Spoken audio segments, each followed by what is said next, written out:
Good afternoon, everyone. How are you? Hello, hello. I'm Angie Starr from 105.9 KISS, the Mason and Coco Morning Show. I am the ambassador for Radio 1. That means I love to go out into the community. I love to give stuff away. That's just my passion. I get in a lot of trouble for doing it. But it's just my mission, and I just like to see the smile on people's faces when they receive things.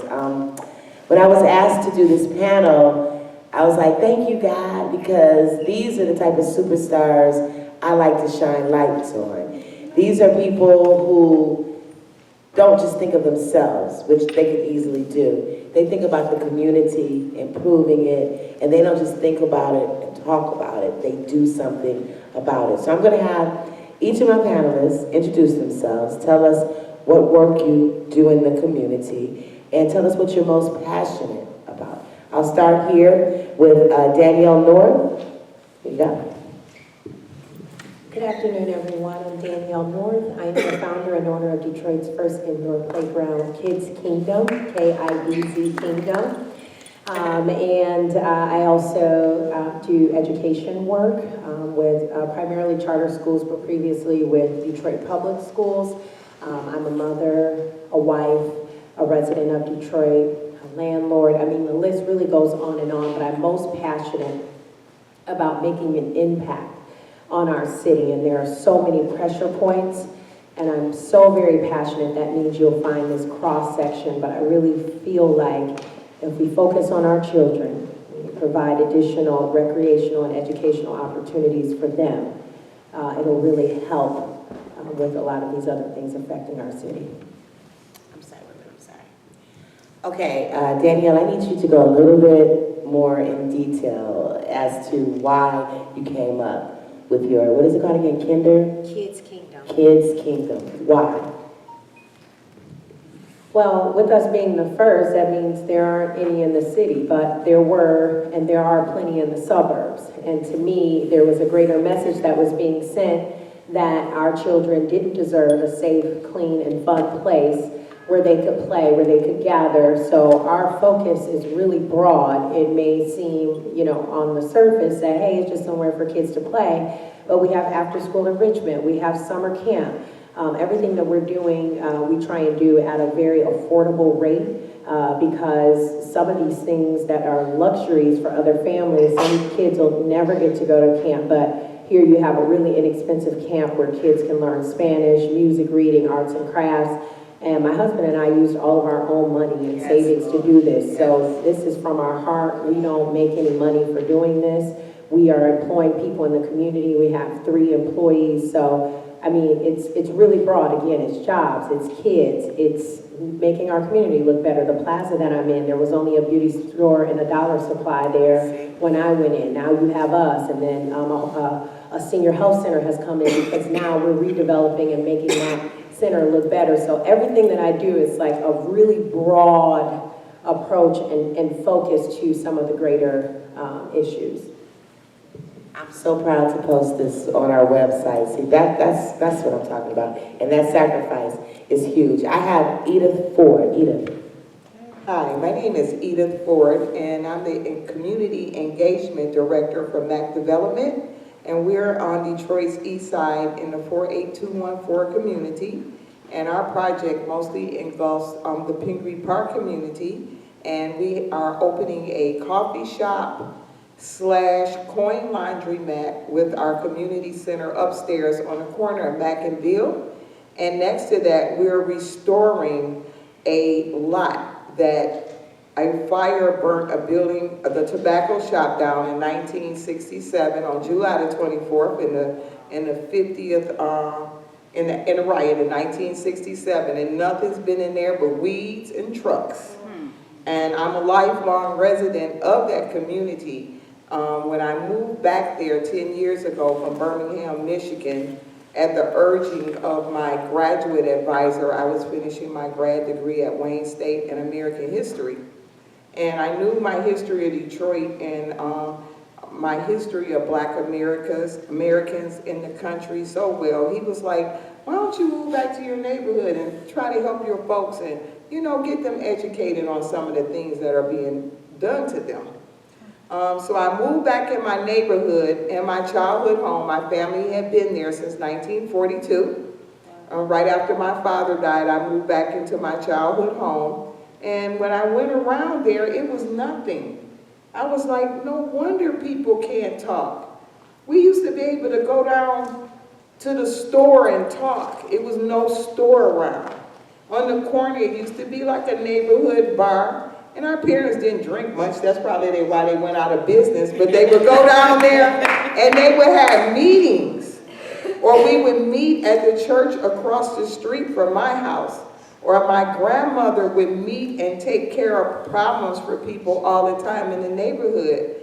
So when they saw me moving back, these ladies was coming down the street with canes and stuff, and they was like, aren't you Miss Moore's grandbaby? I'm like, yes. They was like, good, you back, you look just like your grandmother, we got something for you to do. And they gave me all these lists of problems they were having with city services. So I went about like I wasn't working. They had cut my position at Wayne. I was getting depressed. And the Lord said, I got something for you to do. Because there's always something for you to do.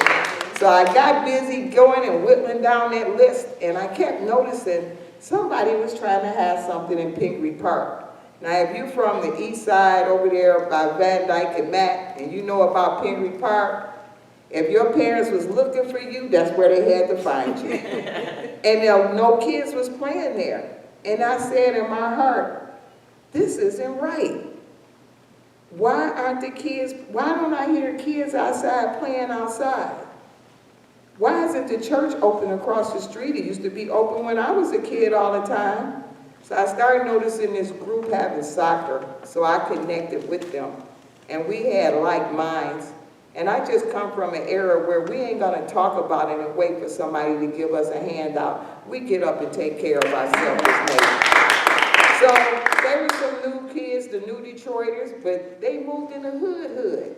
They didn't move in West Village, and they didn't move in Indian Village. So I said, I'm gonna give them a chance.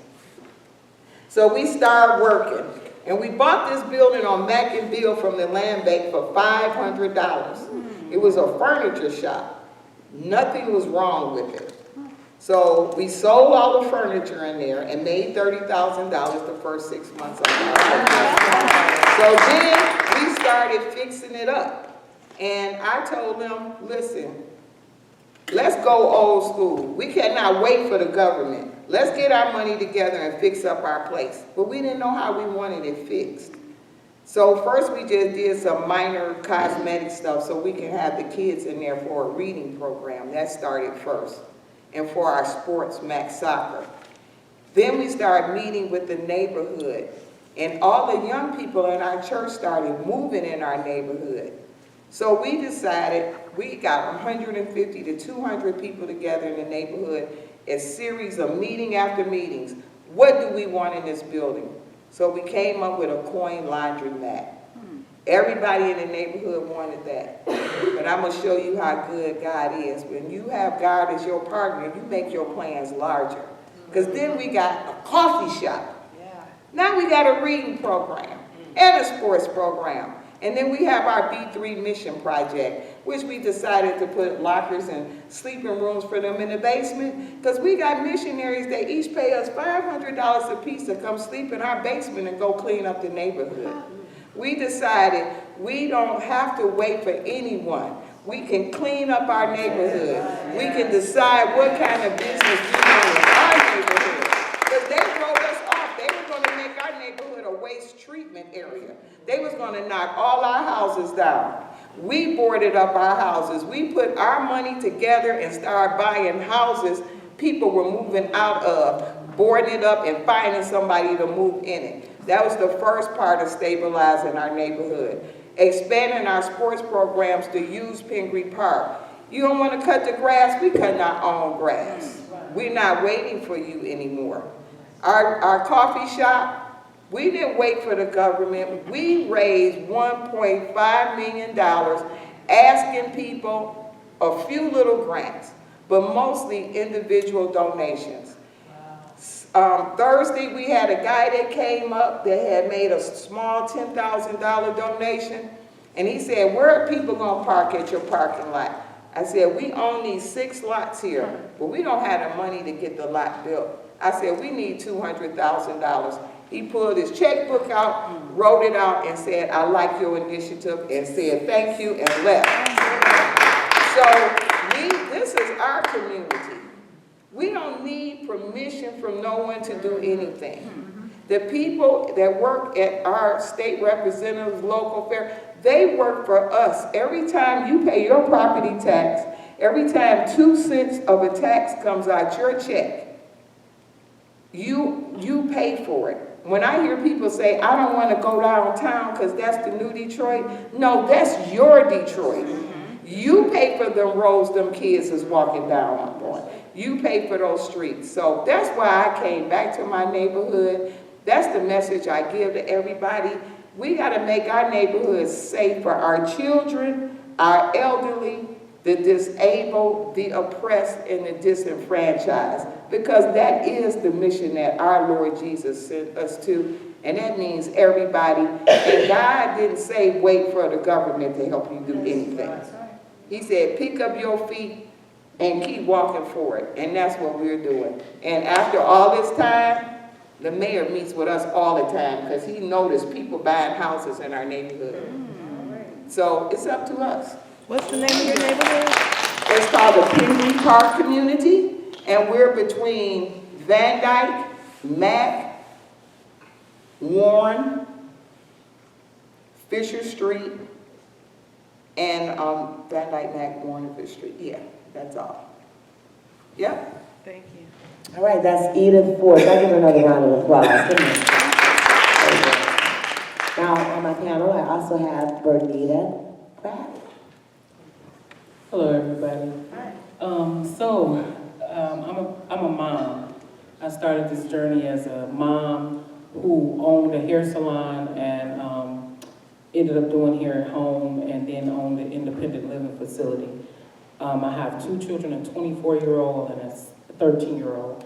My children have been in 16 different schools and 10 different districts.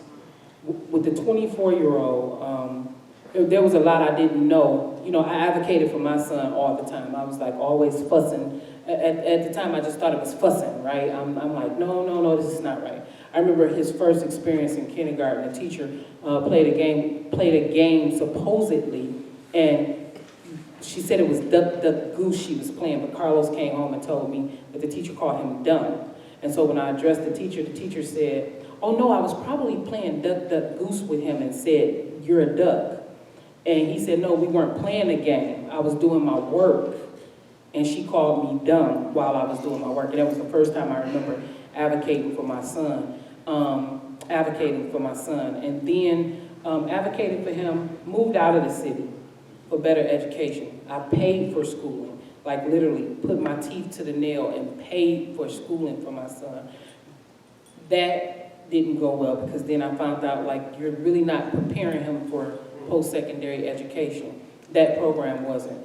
Moved out of the city for better education. That did not work well. And then I ended up moving to another city. That went fine until he became an athlete. So then my son was one of these, he was on the track team, he was on this team, he was on the wrestling team, on the football team, and had a 1.1 GPA. And when I found that out, I went to the counselor, was like, oh no, so he has to come off of everything. They literally pleaded with me in the office, like, no, please don't take him off. No, you're not going, no. And I remember my son being upset with me and running away from home at like 15 because I was talking about taking him off of sports. But you would not be an athletic dummy in my house, right? That's right. So I took him out anyway, and then I ended up taking him to another district. But my son bussed from the corner of Gresham and 8 Mile all the way out to 13 Mile and Ryan daily and bussed back as a high schooler. And it was just so crazy because I just advocated for my son at that time, all the time. When I had this daughter of mine, who's 13, Lord Jesus, this generation gap, she was like, oh, my mom will do it. My mom will do it. Everything in school, my mom will do it. I was like, no, I won't. Like, no, I'm not, no, you're my child. I just got you. She's like, no, my mom will go on the bus. No, I won't. And here I am today, right? So I advocate for families And I'm always telling families to be in your teacher's space. Be in the school there. So they have this new terminology called a helicopter mom, right? They call them helicopter moms. The moms that's always advocating for their kid or advocating for kids. Oh, or either you're that parent where when they see you coming, now they like, good morning, Miss Bradley. I'm like, yep, good morning, how are you? So, but I advocate for everybody's kid, and I'm always telling a parent, like, this is how life should and should not be for your child. And if it's not right, you should question it, right? Yes. They're closing schools on a daily basis. And right now, we have almost 1,500 kids in the city of Detroit affected by closing schools. We have schools outside of the city, so some have run cross borders. And those borders have failed our kids too. Cross those borders, like, it's not just happening. It's happening in Detroit. It's happening to our brown and black kids. And when you fail our kids, you fail the next generation. So I'm always telling families, like, look, don't let them keep failing your kids. Don't let them keep opening schools. Don't let them keep, you go in and tell, we had a panel earlier where we were talking about how you close a school. Like, nobody wants a school to close, but the reality is if you constantly failing kids and you're not educating them, you need to close, right? Because it don't make no sense for you to keep housing our kids and you're just not going to educate them. But in that aspect, us as parents, my goal is to make sure that parent voices at every table I'm graced to sit at. Every table. I break bread with my enemies on a daily basis. Because guess what? I am going to be in your face because you have our babies in your seats. They're not just dollars. They're not just a head count. They are actual lives. They're our most precious gems that we have. And I want every family to know, every parent, caregiver, whoever you are, to know that you need to know what the schools are offering your kids. You need, whether it's school, after school programs. I mean, even Danielle talked about her program. Like, that's wonderful to see a program like this open up in the city. But if parents don't know things like this exist, then they're constantly going to go other places that are taking care of our babies, right? And again, brown and black kids are the ones who suffer the worst. So I'm that parent. I'm one of those parents who's always, I try to be everywhere.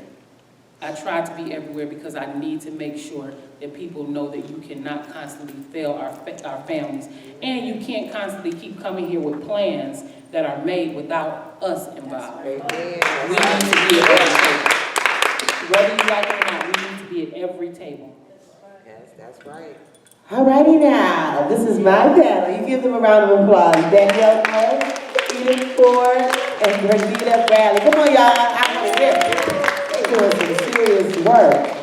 Okay, I've got a question that I want to ask each of you.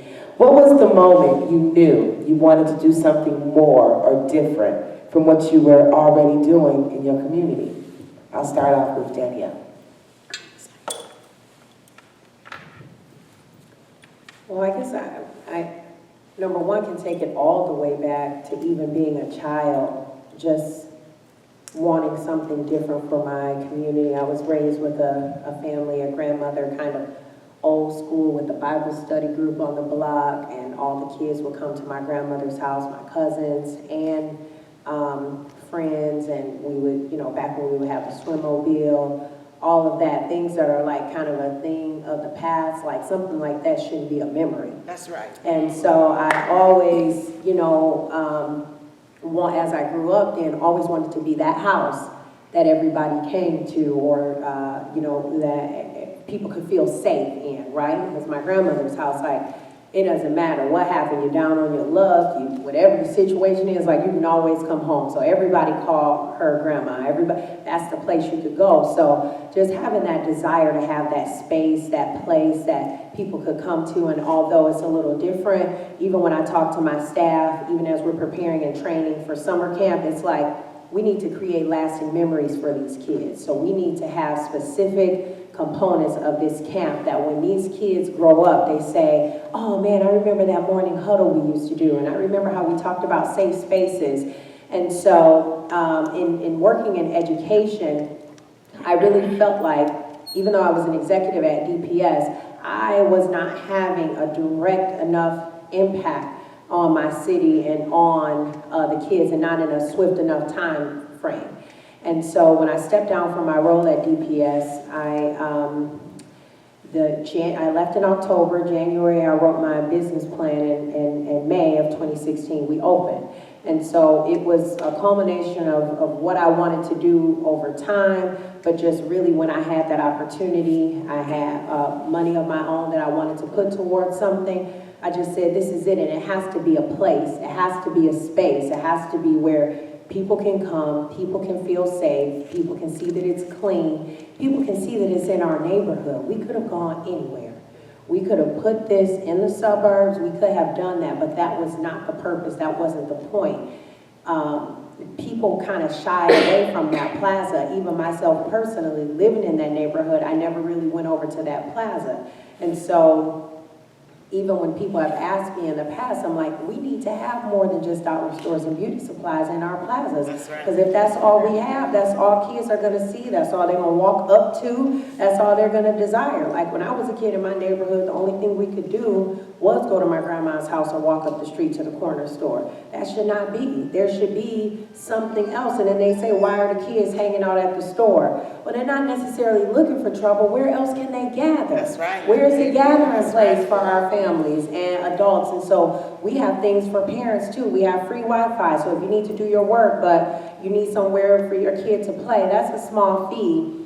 You know, $8 if they're 2 and up, or $4 if they're under 2 for unlimited. We don't set a timeline like in the suburbs. It's like 2 hours and then you have to go. You can stay all day with your child and do whatever it is you need to do, play with them or do your work or whatever. So it's really about just having these gathering spaces that are safe, and then hopefully that we can build upon, because if you do something good right here, it'll make, maybe somebody will say, oh, I'll clean up a little bit more or do better. And that's what we're doing up there. The plaza used to be a mess, but it's clean now. And you see neighbors and people walking by and cleaning up. So, I mean, that's it. Girl, woo! Danielle North. Go ahead, now we have Edith Ford. The question was, so everybody can hear. The question was, let me see, this is small print. I need some glasses. Anybody got glasses I can borrow? I'm just joking. I need my magnifying glass, but I'm gonna make this work. Right, here we go. Okay. At what moment did you know you wanted to do something different than what you were doing in your community? Okay. The moment I knew I wanted to do something different is when I came home and found out nothing was going on. I just couldn't believe that. And I'm a lady of action. I've always been an executive assistant to high-ranking CEOs at universities and corporations. So I come from a family of doing something. Like my grandparents were black nationalists before it was black nationalists. I was trained in civil rights protests up in the Appalachia with like people. That's where we would go to learn nonviolent protests. So, you know, it was time to do something about that. And so I decided, you know, you don't hear no kids laughing in the neighborhood, no elderly people walking up to the store and talking stuff, something's wrong. Yeah. So I decided that moment that I moved back, and when I was finishing my grad degree, that it was time to do something. Great answer, great answer. Okay, Benita? So, two things. I remember in fifth grade, my fifth grade field trip, our class trip was to the mayor's office in Highland Park, where I was born, where I was raised at. And I remember standing in front of the mayor, and I promise you, I looked at him in fifth grade, and I was like, I looked at the stuff on his desk, and I looked at how he was dressed, and I remember there was a house that sat on the corner of Manchester, and I think it was 2nd. That house was put there when I was a little girl, and they promised us that they were building the apartments that are there now, right? But that house sat there forever. No, I don't even remember if anybody moved in it, but they never did the development. But I remember them saying, as a little kid, I'm in 5th grade, but I remember them saying that they got all this money for this development, and the mayor was doing stuff, and I looked at the mayor, and I remember in 5th grade saying, we don't care about none of us as kids. Oh, Jesus. And the class kind of looked at me like, and so, of course, back then, kids are seen, not spoken, right? That's right. So move fast forward. Here I am, this kid, this 13-year-old I'm talking about, her teacher lost her in 1st grade. Came up to the school to look for her. She was lost. What do you mean you lost my child? The teacher looked at me and was like, I don't know where she is. I thought she left with you. How did you think a first grader left with you? Bottom line, she looked at me and told me, well, after we had a couple of words, you need to do your job and find your kid. And I looked at her and was like, oh, I'll be back for you 1 minute as soon as I find my daughter. Like, I'm going to jail today, but I need her to be in a good place, right? So I'm that mama, right? I'm not what I am right now, right? I was like, yeah, I'm going to jail, but I'll be right back. So I got my daughter. All of a sudden, we looked around the school for 15 minutes. I'll never forget it. And all of a sudden, we see my daughter coming from the neighborhood towards the school. And to this day, my daughter cannot tell you where she was at. She said she was looking for me. To this day, a first grader, right? And before I know it, the assistant principal kind of like leaped on me. Was like, no, because I was going after the teacher and pulled me into school. I get in the office and the principal said, Miss Bradley, Miss Little was the sweetest thing on this planet. She passed that same year. She looked at me, she said, Miss Bradley, we have a lot going on at this school. And I really need you. You're a good parent. I need you to be here. And I'm like, yeah, I'm going to be here, but after I do this. And she was like, no, I need you to be here. And I didn't understand, but then I because of who she was, I calmed down. I started coming to the school, so I became like the door captain. I became like the lunch parent, the volunteer, blah, blah, blah. I'm volunteering. Then I remember seeing a parent come through the door, and the same look was on her face that day that I had of the teacher. And I stopped her, no, we're not going to do this today. So I became that parent who became like the mediator between the teachers and the parent. But then I found a newfound respect for the teachers. That very same teacher that my daughter had 37 kids in her class. Out of the 37, I think 6 of them were special needs students. She had no additional support in the classroom. And I just started thinking, like, to this day, me and that teacher is good friends, right? But it was like, I just felt the need I gotta fill a gap. I have to fill a gap. And so that was my defining moment. Like, it forced me into it. So I guess life make you, from that 5th grader who was telling them y'all don't like us, to this adult who's now forced into being that parent. So that was my day. Wow. Amazing, right? Yay! Great focus. Okay, so you've made this commitment. I need to know some of the barriers. I know it wasn't easy to accomplish these goals.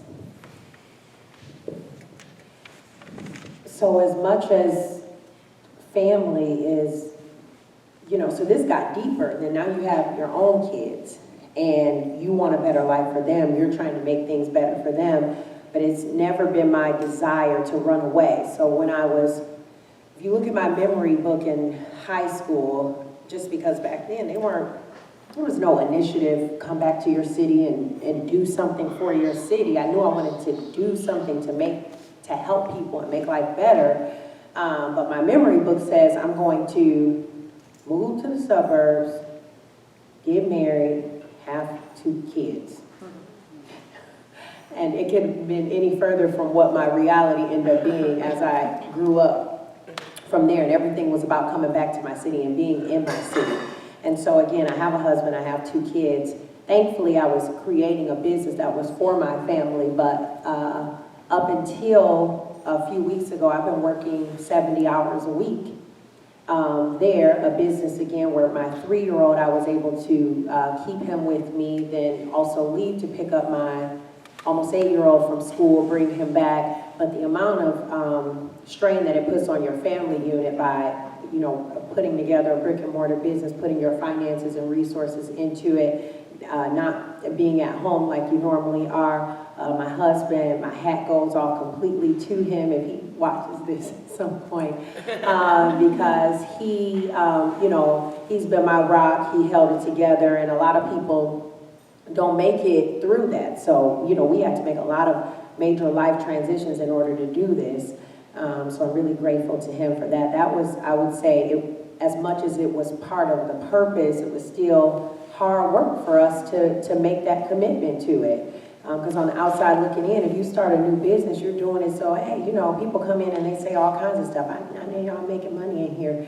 Like, you don't get it. Like, no, I pay for this. I pay for it. So the obstacle is I had to consult with my K through 12 consulting firm and have that business, be there 70 hours a week, plus work with clients, email, on the phone, conference calls, my son screaming in the background, bounce house loud in the background, all of these things while I'm trying to multitask and do all of this. The obstacle is wanting so badly to do, but not come from, people say things like, I don't know how millionaires or people don't do. I know what I would do if I had a certain amount of money. Even with the little bit that I did have, this is what I've done. So, we used our money, but money is an obstacle.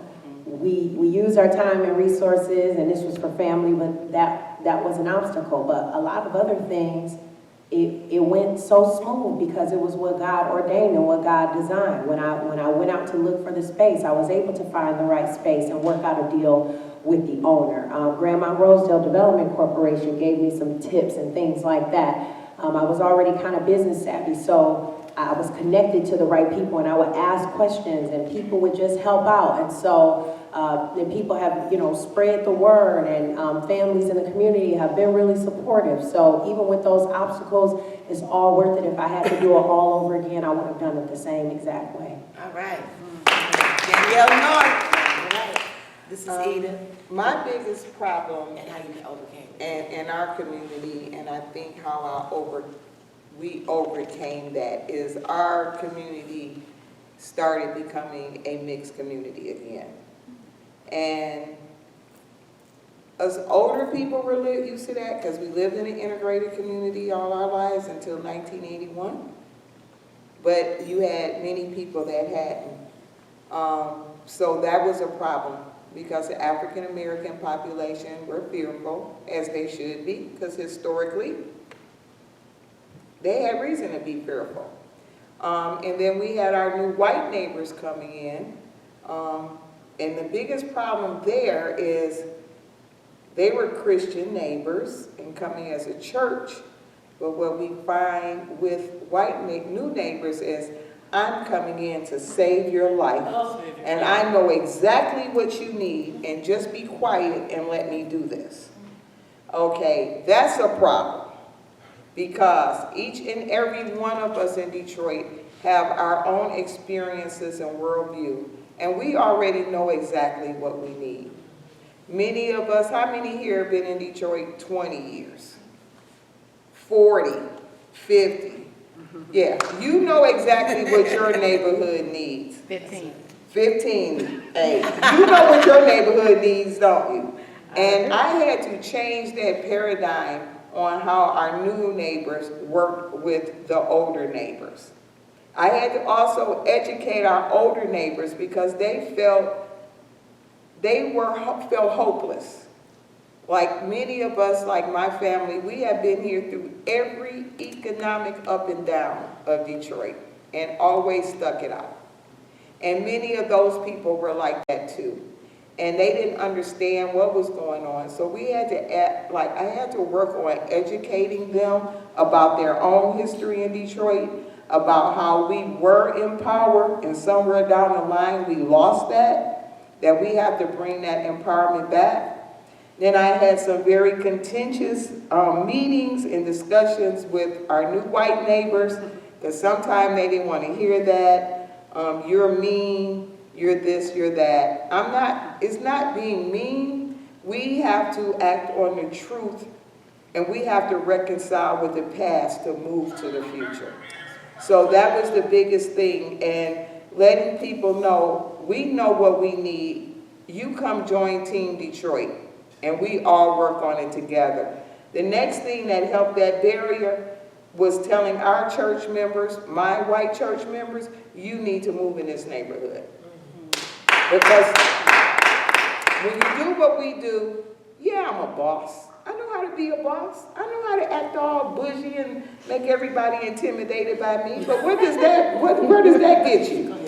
Like at 58, I learned that. Matter of fact, my American history professor taught me that, graduate advisor. If you're talking a bunch of big words and doing all of that, then you fail. Because you're not communicating. And the point is to communicate the message. Right. So we had to work together to retrain the way they talk. You have to talk from, now that they're neighbors and live there in the fire with us. When you talk to them, it's altogether different now.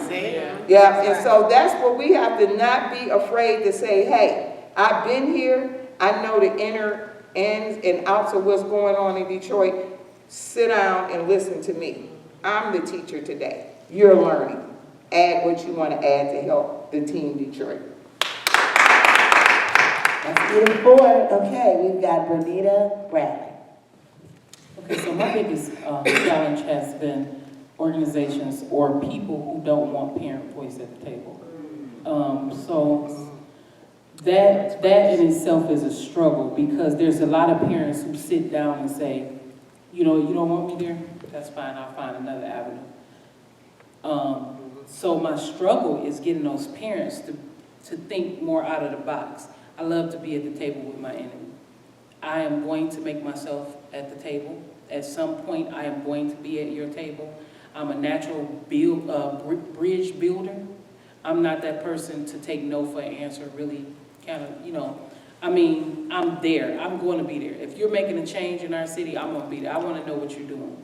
If I find out about a meeting, somebody asked me the other day, well, what do you do? I say, I'm a professional stalker. That's what I am. I'm a professional stalker for our people. And so I will show up on your doorstep. Like if I need something for you, if it benefits our kids and I need something for you, I'm going to be there. Because at the end, it benefits our kids. And then most of the people who don't want us at the table, they fear something about us, right? So if we're at the table, then we get to show them, or we get to ask them, plain and simple, like, what is it? You know, why you don't want us here? What's your plans? What are you planning on doing when you come to this community? When you close this school? What are your plans? And I never knew I had a voice. I never knew that my voice, like I just always thought I was talking. And I'm like, when people are, oh, that's a good idea. I'm like, well, that's what we're supposed to do. You know, this is what a mother does, right? Yeah. And not realizing that I'm giving you a hint on what you can change in our community. So every parent has that voice. So now I'm teaching families that your voice, those thoughts that you have, like she said, we know what we want. We know what we want. We don't need a secret suitcase to come in with this open up and it's like, oh, this is the cure. We got the cure already in our minds when it comes down to what we need in our communities and for our kids. This is amazing. I've got a lot more questions, but we're running out of time, and I know we're on a time schedule. So I'm going to go to this question right here. What's next for each of you? Man, that's a really good question. So logistically and just practically in terms of our business, we are converting to a licensed child care center in the fall during the week, and then we'll still be an open play and party center on the weekend. People were coming in from the beginning, and it was kind of frustrating because they would be like, can I leave my kid here? Or, is this a daycare? And I didn't realize I was going to have to educate the community so much, but that's huge. So many people in our community have never, ever been to, never, ever heard of an indoor playground. And so it's like, what is an indoor playground? And, but the thing is, there was a need. People are coming in seeing a clean, educational and recreational space, bright colors, just it's inviting. We prayed over that space before we even open up the door. So when you come in, the atmosphere is already set, whether anyone knows or no, oh, it's so bright and cheerful, and the Lord is here. But people wanted to leave their kids there, and I could never understand that. Like, why do you trust just leaving your child here? But they needed it, number one. And when you want to leave your child somewhere, you want to leave them somewhere where you feel that it's safe and okay for them to be there and they're going to be taken care of. So with responding to that community need and responding to the fact that we don't get a lot of people during the week, we're going to be doing that. But above and beyond that, we do need a more sustainable strategy. So as we continue to progress and as we look to try and have other locations, we are going to have to start going out and raising funds and getting dollars to really make this a reality, because it's one thing to say, oh, I want to provide people jobs and I want to do this thing and do it from my heart and do it out of my own pocket, but that's not sustainable. And so that's what we're going to be looking at going forward. Danielle, second part to that question, encouragement for someone thinking about taking on a community project. Some words of encouragement. I would say it's 100% worth it. Just like I explained those obstacles, but on the flip side, all of the rewards that come along with it, it's worth it. The way I feel waking up every day, not a boastful thing, but just, this is what keeps me going. I never would have imagined going somewhere 70 hours a week, not getting paid for, and not thinking about that. Never once had it enter my mind. Someone who's been an executive before, someone who's now vice president in an organization on the weekend, like I got to go back. I asked what's the attire because I don't have time to switch to boss. Like you said, I got to go back and clean toilets and mop floors and sweep floors. It's humbling. We got to get all the way down there. We got to get all the way in that. I can't tell my employees to do anything that I'm not willing or haven't done myself. When people come in here and say it's clean, I've been scrubbing those floors. I've been wiping down those mats. I've been doing all of those things. So it's worth it. It's 100% worth it. Get down in there, and do the work. Don't expect anybody else to do it. Get a group of people who may be like-minded and see what you guys can create together. That's my advice.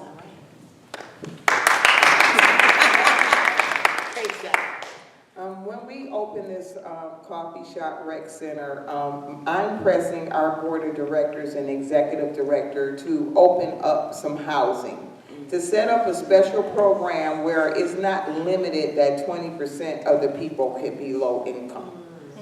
I would like for it to be a mixed economic like unit, because that's how our communities used to be. Dad that was a foreman at General Motors could get this dad a job at the plant, or that single mom with her kids, because we all lived in neighborhood together.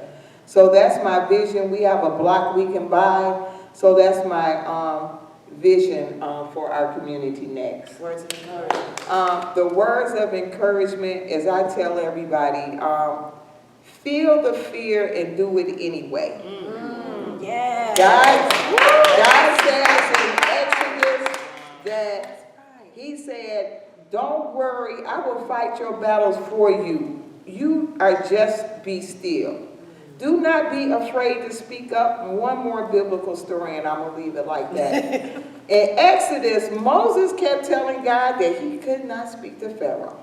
I can't go to Pharaoh and say that, because I stutter, I this, I that. So God finally conceded and said, okay, I'll let Aaron do it for you. Aaron never spoke to Pharaoh. Moses did it every time. Speak up for your people. Don't be afraid, be articulate, have your 3 points and stick with them, and don't let up on them. And you speak to your people and your neighborhood, and you don't let up on them either. And keep moving forward. So what's next for me, I never know.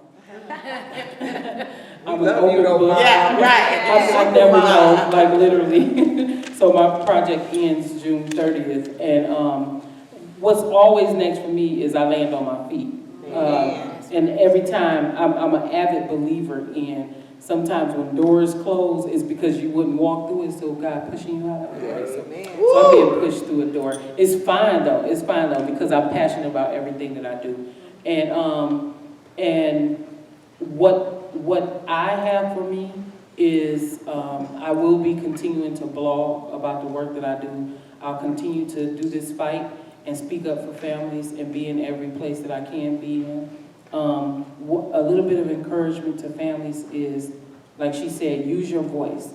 So everybody has others. I believe in others. Every person in here has a group of others. Think about who your others are in your life. Like for one moment, if everybody could just close your eyes for 1 second for me.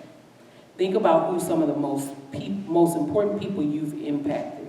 Those are your others. I can't reach your others. I'm not assigned to reach your others. Only you can reach your others. If I try to reach your others, it's going to sound like brass in their ears. It's going to be like, what are you talking about, lady? I don't even understand what you're talking about.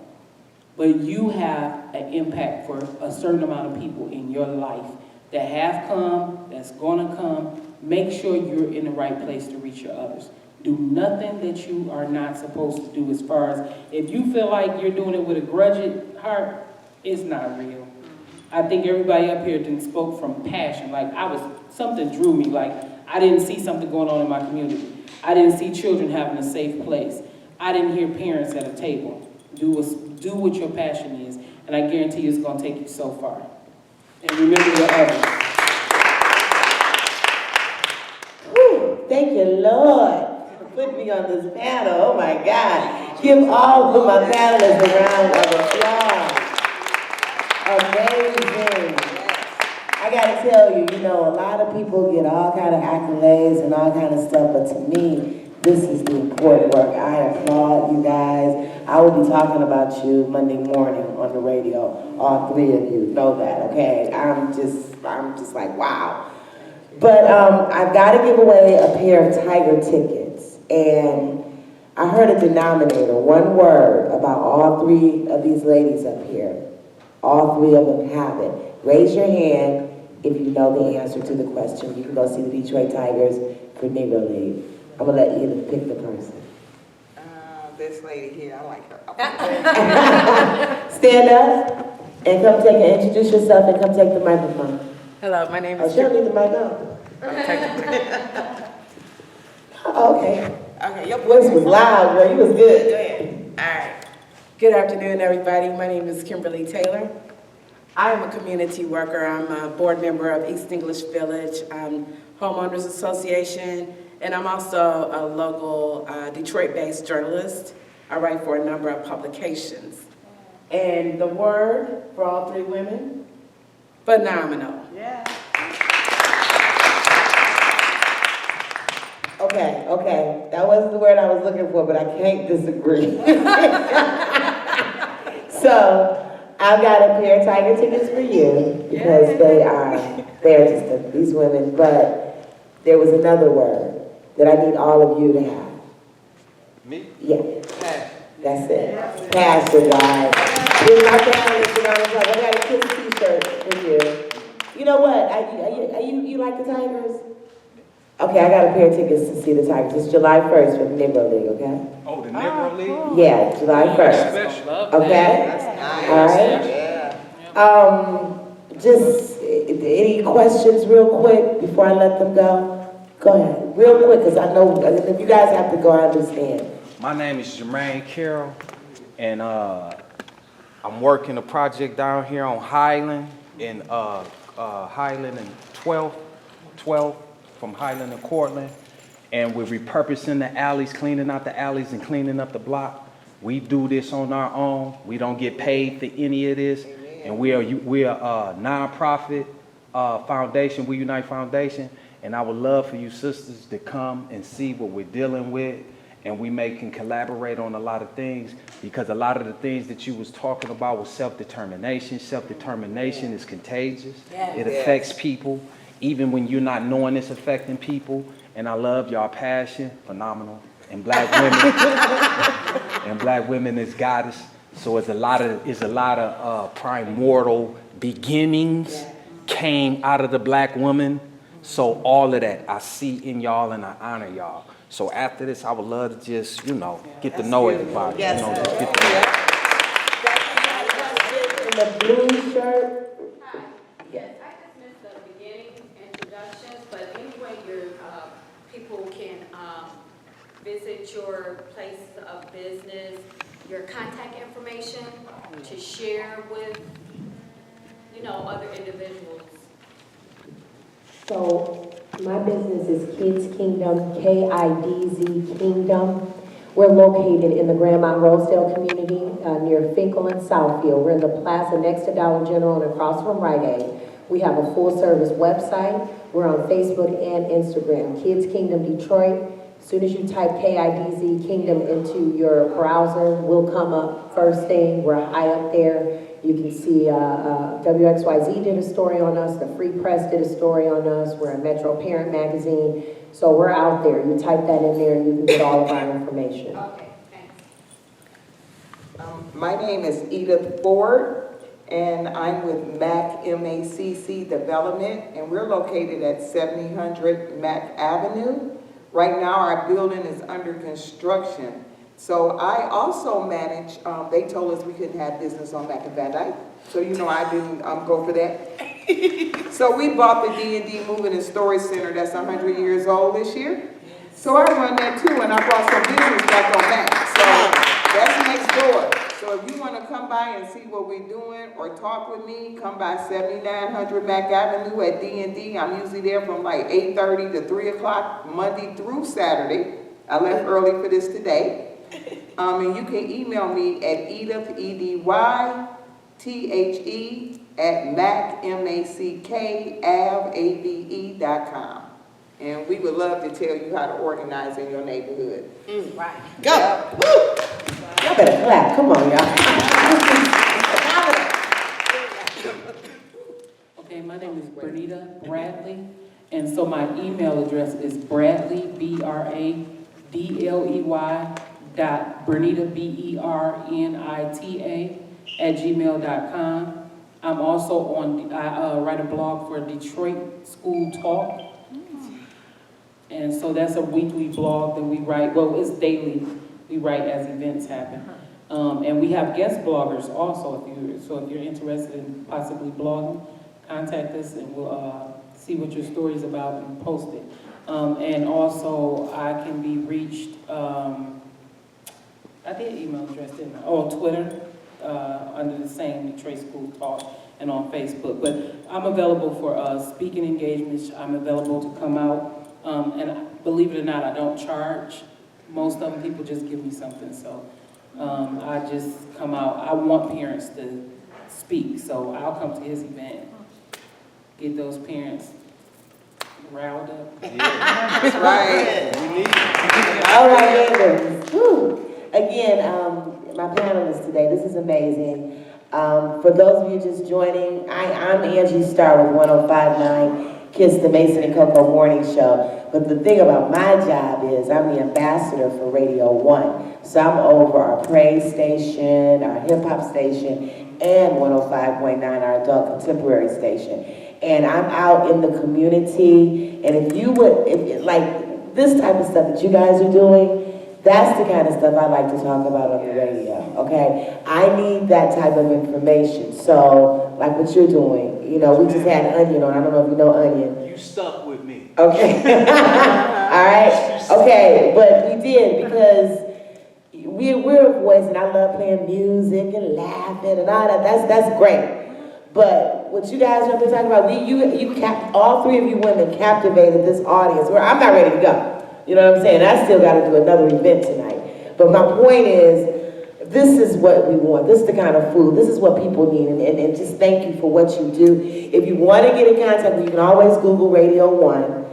My email is H-I-G-H, that's A-H-I-G-H, @radio-1.com.